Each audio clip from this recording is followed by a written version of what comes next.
What's up, everybody? FTWitachi here. You know what it is. Thank you all very much for tuning in. So a couple weeks ago we released a guide on both Charizard and Gardevoir, and today we are here with some new ones, that being Alolan Ninetales, which might have been released already, and of course the biggest one that I've been dying to release for a while now is your boy Gengar. And the reason being is I've been using Gengar a lot in competitive, and he is my current main. A lot of you might have seen me play him, and that's because that's pretty much all I play at this moment in time in competitive, as he has helped me climb the ladder drastically. So let's go ahead. First off, say thank you very much for dropping by. Leave a like if this video helped, share, and of course subscribe, and check us out on Twitch at twitch.tv/FTWitachi plays. We're live every single night. We're not playing Pokemon Unite every single night, but we are live every single night, and we do play a lot of Pokemon Unite there, so check out all the goodie links down below. Without further ado, let's get into my new main, my new boy, Gengar himself. Alright, so Gengar, with the difficulty of Expert. Now, I don't see this, but hey, if it's a difficult Pokemon, I guess I'm that good at the game. But anyways, it's a melee and a speedster. Now, that actually turned me off with Gengar, first of all, if it being a melee-based Pokemon. However, I like Gengar, so I was like, it was one of the ones I wanted to purchase first, so I did.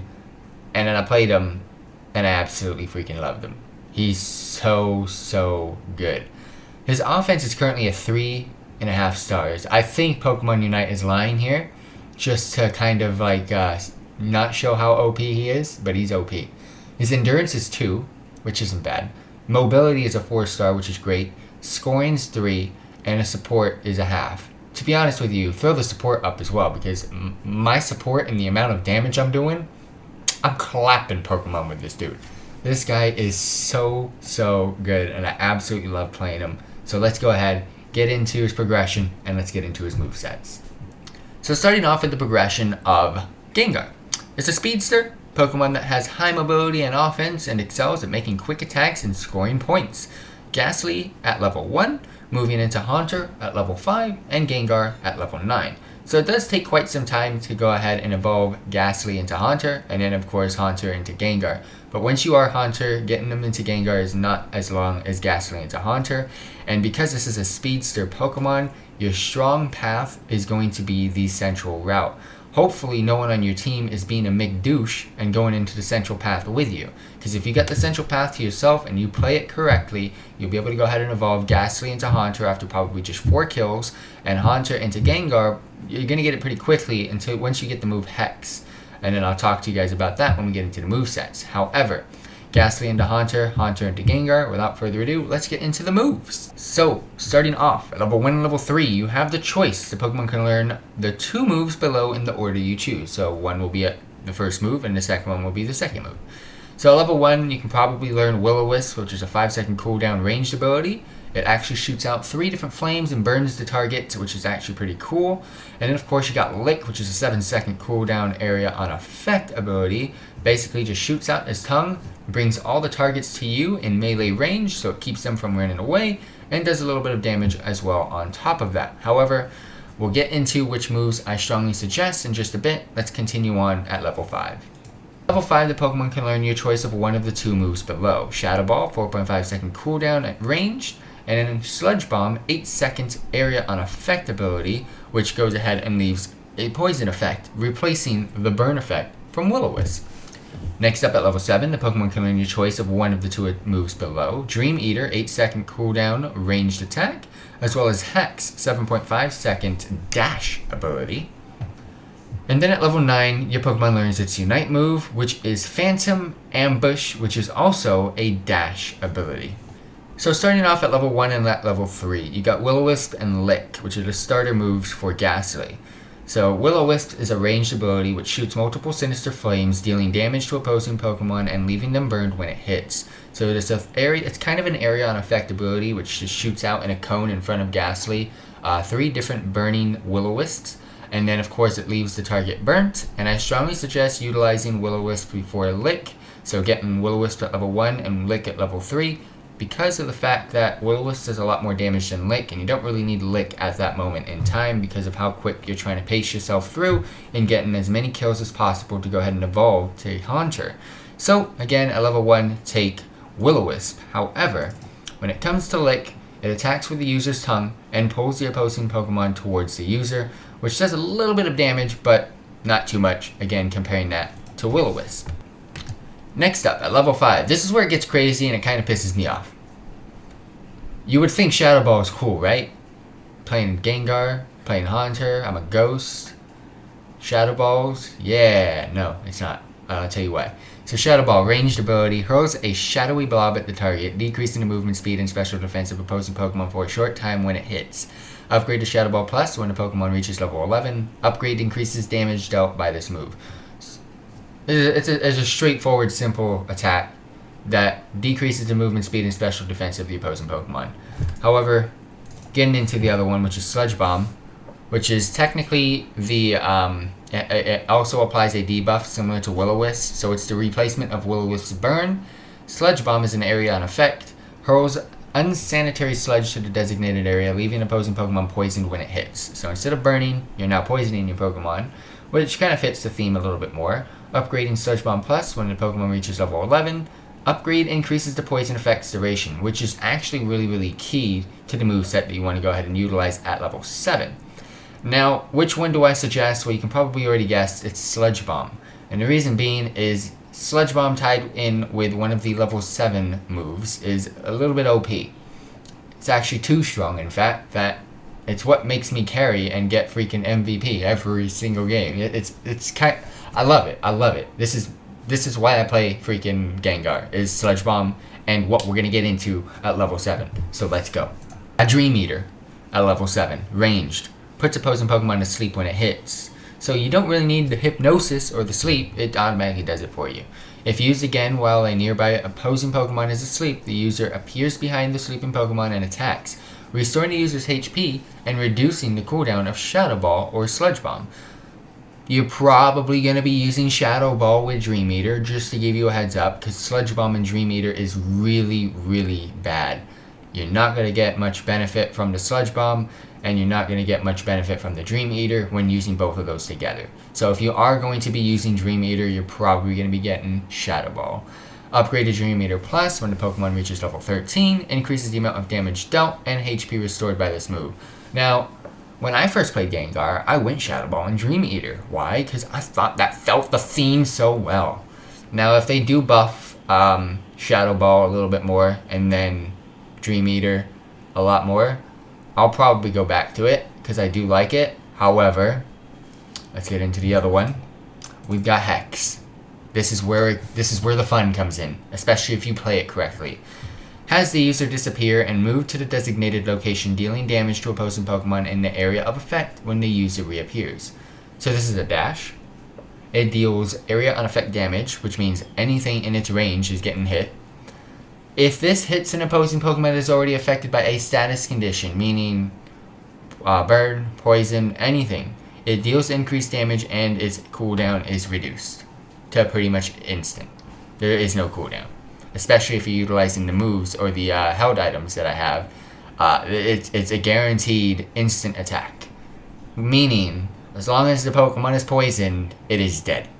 Upgrade to Hex Plus when the Pokemon reaches level 13, increases damage dealt by this move, which is just when you are going ham. You kill people in 1 hit once it's upgraded. You're killing people in 2 when it's normal. Sludge Bomb, you're poisoning everything in sight. Hex, you're dashing everything in sight. It's so fun to play with, it's not even funny. If you are not Sludge Bombing and you're not hexing, I don't know what you're doing in life. And last but not least, Unite Move Phantom Ambush. And why not? Sludge Bomb and Hex, add another dash move to the table, right? Increase the damage your Hex is doing, right? Increase the amount of damage Sludge Bomb is doing. Has the user jump to the designated area and start sneaking with increased movement speed. If the Unite move is used again, it deals damage to opposing Pokemon in the area of effect and it decreases their movement speed for a short time. So pretty much everything's dead. If you've used this move, it's game over. Goku's going Super Saiyan. Freaking Gengar is doing whatever he wants to do, whatever you want to call it.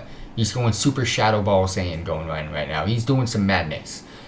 I just love Gengar so much, as you can tell. But let's get into the held items and battle items before before I start going nuts. Now when it comes to the best held and battle items, we're going to be starting off with the battle items.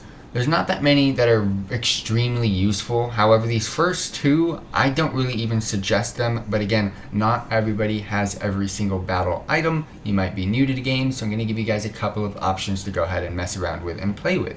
First one, starting off with the basic battle item that pretty much everyone gets when you start the game, is Potion. With a 30-second cooldown, it restores some of your Pokemon's HP. Now this is actually one of my favorite battle items, especially when I was new to the game. It helped me last a little bit longer inside the fighting, and it just allowed me to deal a little bit more damage than I would have, or it allowed me to get away from combat if I needed to go ahead and play defensively. However, there is an ability or a battle item that just pretty much outbeats Potion in any way, shape, or form, which we'll be getting into in just a little bit. Next up, of course, is a standard X attack. X attack has a 40-second cooldown. It raises your Pokemon's attack and special attack for a short amount of time. Again, this is pretty much standard to any attacking type Pokemon in Pokemon Unite. Of course, you want to go ahead and raise your Pokemon's attack and special attack, but however, I still don't even suggest using X attack as your go-to battle item. Next up, before we get into my favorite one, I want to go ahead and talk about Goal Getter because I have used this ever since I did suggest it in the first two guides. I did suggest it in the Charizard and the Gardevoir guide. I didn't use it in those guides. However, I still do suggest it as it is a decent battle item if you do have it. Doubles goal scoring speed for a short time. It just is better than most of the other battle items that are in this game, such as Full Heal, such as Slow Smoke, such as Fluffy Tail. What else do we got? That's pretty much it, to be honest. There's not that many battle items in this game, but that's pretty much a decent go-to battle item to utilize. However, the best and the most useful battle item in the game of Pokemon Unite at this moment in time is Eject Button. 70-second cooldown is strong, which goes to show how strong this ability is.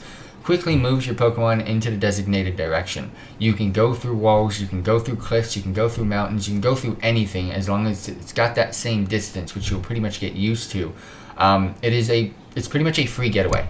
If you are in combat and you need to get away, of course, if your opponent has the exact same battle item, which they most likely will, as long as it's on cooldown, you're pretty much good to go. But if it's not, you're pretty much splitting an eject button to an eject button, which, okay, now I got to work on how to get out of this one now. However, in most situations, eject button is your go-to as long as you utilize it correctly.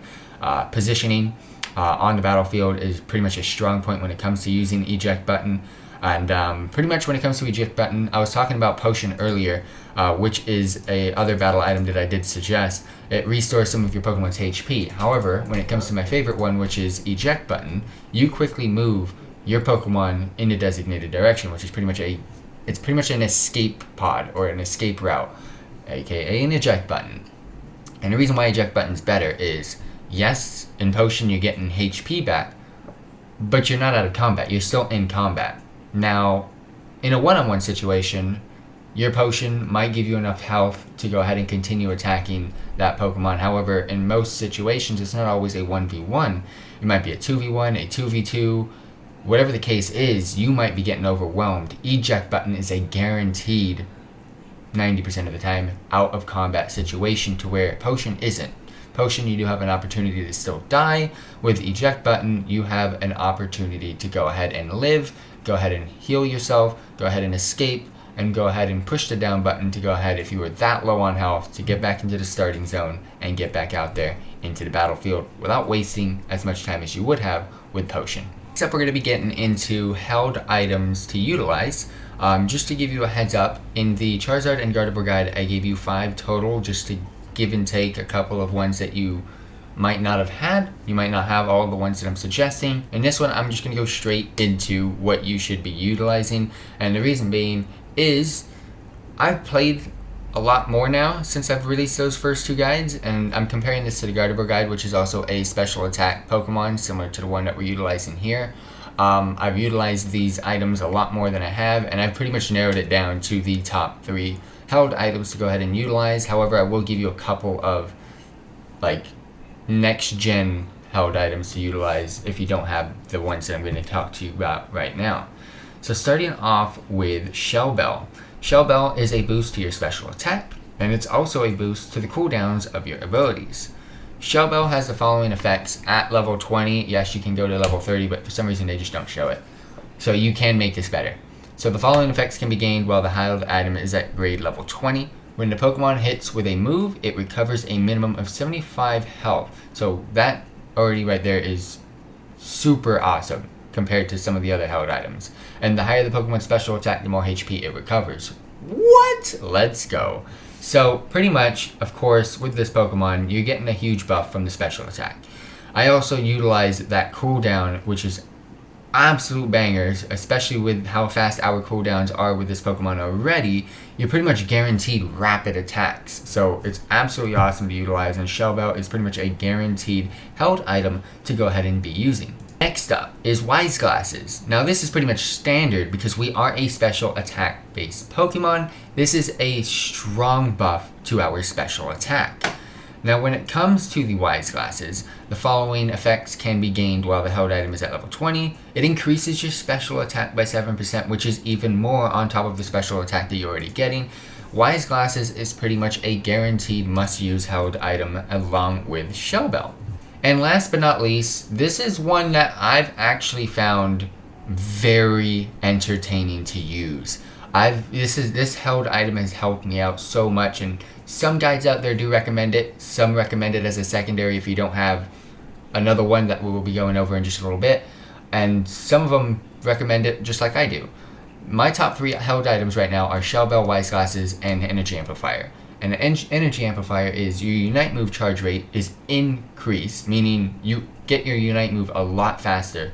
And then the cooldown is also decreased. So you're just getting your decrease on your moves cooldowns, which is phenomenal.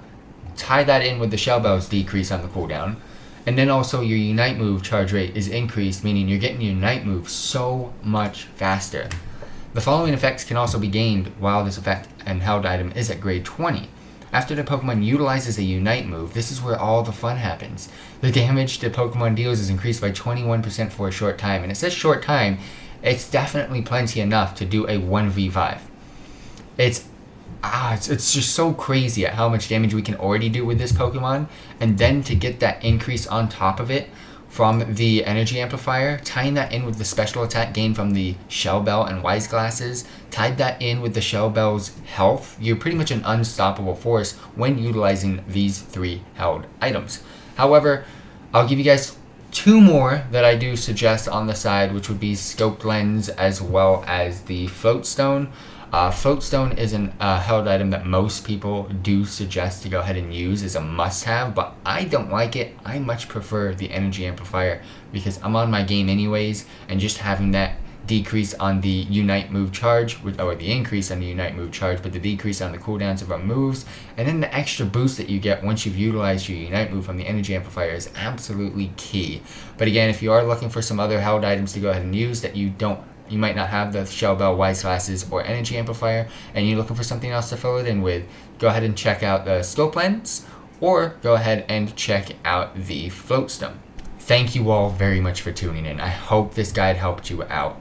Please go ahead, comment down below if you have any questions. Like the video, share the video, subscribe to the channel, and check us out on Twitch. All the goodie links down below. Catch you all next time. Peace out, everybody.